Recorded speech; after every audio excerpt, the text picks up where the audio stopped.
সুমধুর এই সুর তোলা সুরকাররা নিজের হাতে বানান বাঁশি। বাঁশ দিয়ে আমি অনেক ধরনের বাঁশি তৈরি করি। ওই বাঁশিটি হলো আপনার 440 মাস্টার টোন। একদম বাঁশটা দেখেন একদম পাথরের মতন।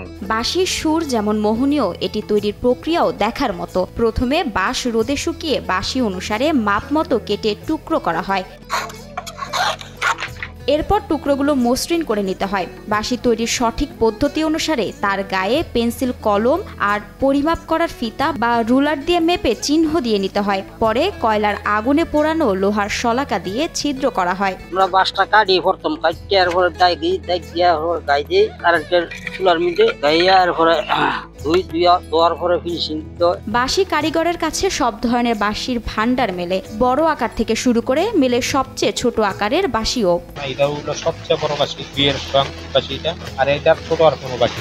বাঁশি তৈরির কারিগররা সানাই, মোহন বাঁশি, মুগ বাঁশি, পাতামুরালি নামের প্রায় 14 ধরনের বাঁশি তৈরি করতে পারেন, যাতে তোলা যায় সব ধরনের গানের সুর। এই বার দিয়ে আপনার 14টা আইটেমের বাঁশি তৈরি করে, যেমন আপনার সানাই, ক্লারিনেট, মোহন বাঁশি, এরকম আইটেমের 14টা বাঁশি তৈরি করি।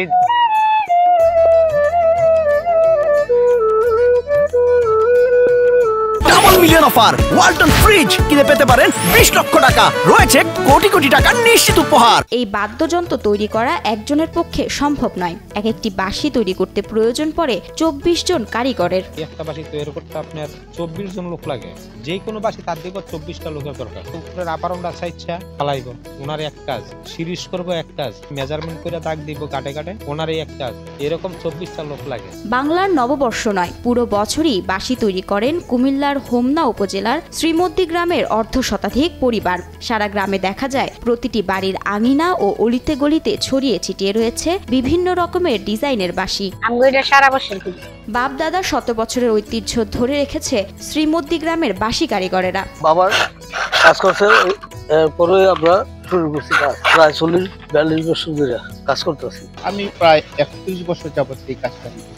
আমি আমার বাবা এবং দাদার কাছ থেকে শুনছি যে এই বাঁশিগুলি 200 বছরের অধিক তারা কাজ। আমাদের এই বাঁশি শিল্পগুলি বংশানুক্রমে আমরা কাজ করে আসছি। আমি আমার বাবার কাছ থেকে শিখছি, আমার বাবার এই পেশাটা ছিল, তাই এটা আমি ধরে রাখছি। সরকারি অনুদান বা ক্ষুদ্র উদ্যোক্তাদের সহায়তা পেলে ঐতিহ্য ধরে রাখবে এই শিল্পটি, এমনটাই মনে করেন এই কারিগরেরা। আমাদের পাশে যদি সরকার এসে কিছু উৎসাহিত করে, এবং যেমন আমাদের এই পুঁজির সমস্যা হয়, এগুলি কিভাবে আমরা করতে পারবো, এগুলি ওনারা যদি দেখে, আমার মনে হয় ভালো।